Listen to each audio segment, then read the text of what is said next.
South Korea is a model ally, according to Elbridge Colby, former Deputy Assistant Secretary of Defense and President Trump's security advisor, not just patriotic channels. The United States often praises South Korea as a model ally. Let's examine the current situation now. On January 25th, Elbridge Colby, the former United States Deputy Assistant Secretary of Defense, visited South Korea. During his visit, Elbridge Colby met with South Korea's Defense Minister An Kyu-baek and Foreign Minister Cho Hyun to discuss security issues. Let's take a closer look. On January 26th, Elbridge Colby visited the Ministry of National Defense building in South Korea and held several meetings with Minister An Kyu-baek. During this time, he also explained the new United States defense strategy to South Korean foreign affairs and security officials. He reiterated support for South Korea's nuclear submarine program and wartime operational control transfer, but made a surprising statement at the Ministry of National Defense. Elbridge Colby said South Korea was his first overseas visit as Deputy Secretary of Defense in April 2025 and pledged to keep strengthening the alliance, calling South Korea a model ally.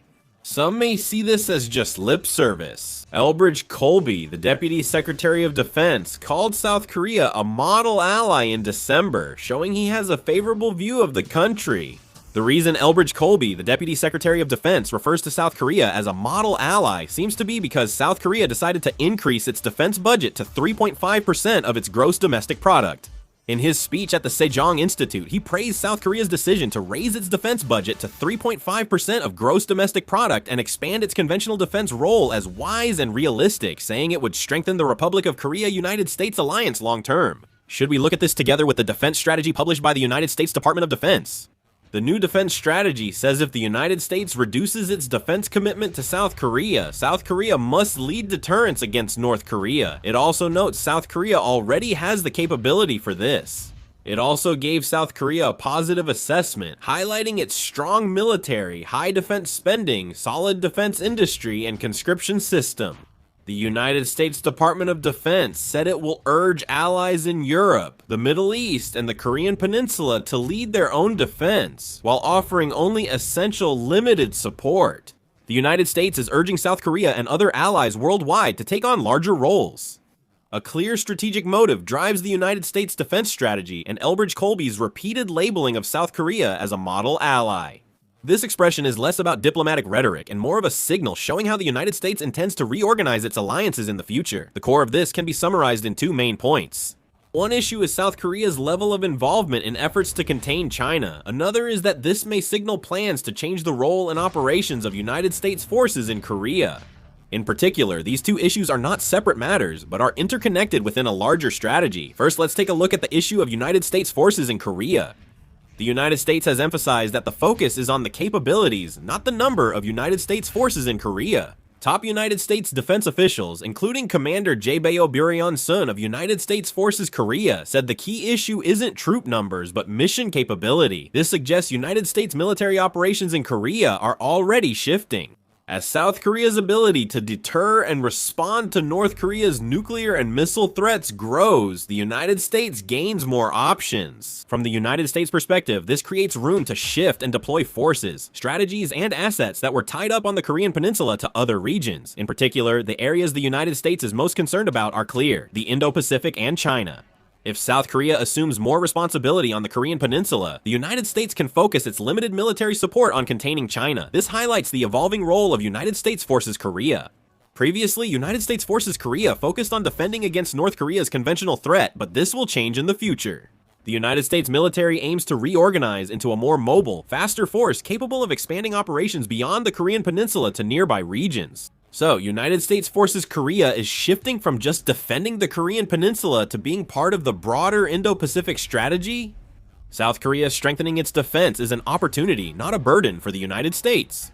As South Korea quickly advances its missile defense, precision strike, and intelligence capabilities, the United States can increasingly rely on South Korea for Korean Peninsula defense. The United States military can deploy high-value assets like strategic bombers, aircraft carrier groups, and key Air Force units only when needed. Is it about moving from permanent bases to flexible deployment, focusing on quality and speed over numbers, and South Korea facing pressure to help contain China?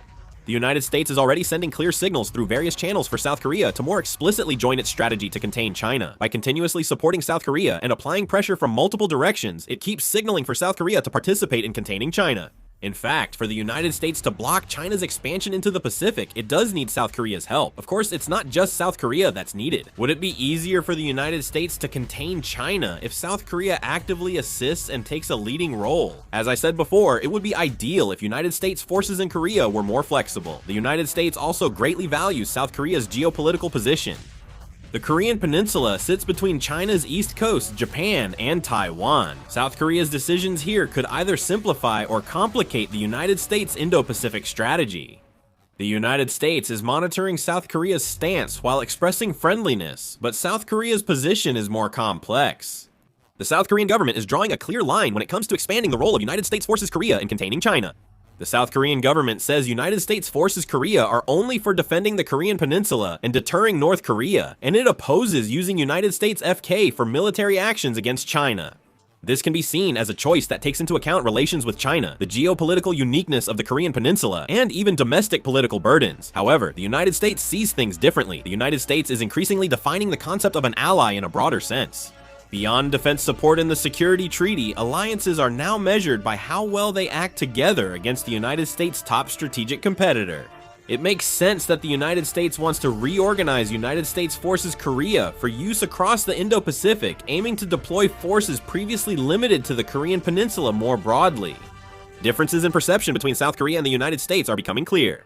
The United States explains that it is trying to increase the efficiency of the alliance by adjusting the posture of United States Forces Korea. However, from South Korea's perspective, there are inevitable concerns that changes in the role of United States Forces Korea could increase security uncertainties.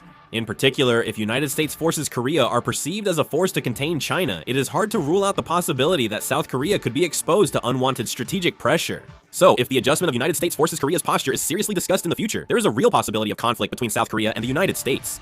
The United States will likely seek a larger role as an ally, while South Korea will aim to keep the current defense framework for the Korean Peninsula. How this gap is managed could turn the South Korea-United States alliance into a broader partnership or lead to a new phase of subtle tensions. Considering China's perspective is key when discussing the South Korea-United States alliance and defense strategy. The United States and South Korea discussed expanding strategic roles, changing United States forces operations in Korea, and possible participation in containing China, all of which China would see as highly sensitive. China is highly likely to already view South Korea's significant increase in defense spending, acquisition of advanced weapon systems, and strengthening of military ties with United States forces as a potential threat. Even though South Korea stresses that United States forces are only for defending the Korean Peninsula and won't join direct military actions against China, China still sees these shifts as increasing strategic uncertainty. In particular, as South Korea rapidly strengthens its missile defense, precision strike capabilities, and intelligence, surveillance, and reconnaissance abilities, and establishes itself as the main agent of defense on the Korean Peninsula through the transfer of wartime operational control, this situation leads China to perceive South Korea as a country with purposes beyond simple defense. This means China can't fully trust South Korea, and the stronger South Korea-United States alliance is a key factor in regional power competition, not just a bilateral issue. Therefore, South Korea faces the dual burden of strengthening cooperation with the United States and enhancing its defense capabilities, while at the same time having to consider diplomatic balance with China. Including this context, it becomes clear that discussions about the South Korea-United States alliance and South Korea's defense strategy go beyond simple military calculations and are taking place within a complex geopolitical equation.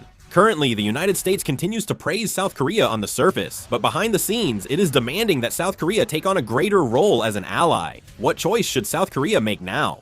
I'm also curious about your thoughts, so please leave them in the comments. That's it for this video. Thank you.